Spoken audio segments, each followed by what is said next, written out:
ಈ ಮುಂದೆ ಮಾತಾಡಿದಾಗೆ ಈ ಎಂಪ್ಲಾಯೀಸು ಆಮೇಲೆ ಟ್ರೈನಿಂಗು ಈ ವಿಚಾರ ನನ್ನೊಂದೆರಡು ಮಾತುಗಳನ್ನು ಹೇಳಿ ಹೇಳಲಿಕ್ಕೆ ಇಷ್ಟಪಡ್ತೇನೆ. ಎಂಪ್ಲಾಯ್ ಸಮಸ್ಯೆ ಯಜಮಾನರುಗಳು ಓನರ್ಸ್ ಒಂದು ಕಾಲದಲ್ಲಿ ನಮ್ಮ ತಂದೆ ಕಾಲ ತಗೊಳ್ಳೋಣ. ನಾವೆಲ್ಲರೂ ನಮ್ಮ ತಂದೆಯವರೆಲ್ಲರೂ ಊರಲ್ಲಿ ಅಲ್ಲಿ ಇರುವ ಒಂದಷ್ಟು ಕುಟುಂಬ ಬಡ ಕುಟುಂಬಗಳು ಅಲ್ಲೆಲ್ಲ ಅಷ್ಟೆಲ್ಲ ಅಲ್ಲಿರಲಿಲ್ಲ. ಅಲ್ಲಿ ಬದುಕಲಿಕ್ಕೆ ದಾರಿ ತುಂಬ ಕಡಿಮೆ ಇತ್ತು. ನಾವು ಯಜಮಾನರಾದವರಿಗೆ ಬದುಕಕ್ಕೆ ದಾರಿ ಇಲ್ಲದ್ರೆ ಅಲ್ಲಿ ಊರು ಬಿಟ್ಟು ಬಂದವರು. ಇನ್ನು ಕೆಳಗಡೆ ಮಟ್ಟದಲ್ಲಿ ಅವರಿಗೆ ಎಲ್ಲೂ ಇರೋದಿಲ್ವಲ್ಲ.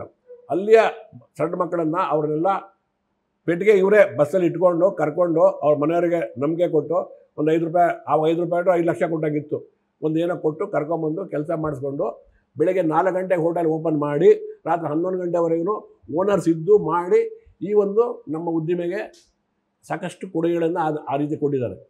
ಆವಾಗ ಇನ್ನೂ ಒಂದು ರೀತಿ ತೊಗೊಂಡ್ರೆ ಸಾಕಷ್ಟು ಕಷ್ಟ ಜಾಸ್ತಿ ಇತ್ತು ಅಂತ ನನ್ನ ಅಭಿಪ್ರಾಯ. ಕಷ್ಟ ಅಂದರೆ ಒಬ್ಬ ಎಂಪ್ಲಾಯಿನ ತೊಗೊಂಬಂದು ಅವ್ನು ತಯಾರು ಮಾಡಿ ಕೆಲಸ ಮಾಡ್ಕೊಳ್ಳೋ ಅಷ್ಟು ಇವತ್ತು ಯಾರು ಅಂದರೆ ಕಾಂಟ್ರವರ್ಸಿ ಅಲ್ಲ ಇದು, ಅಷ್ಟು ಯಾರು ಇವತ್ತು ಓನರ್ಸ್ ಕಷ್ಟಪಡ್ತಾ ಇಲ್ಲ.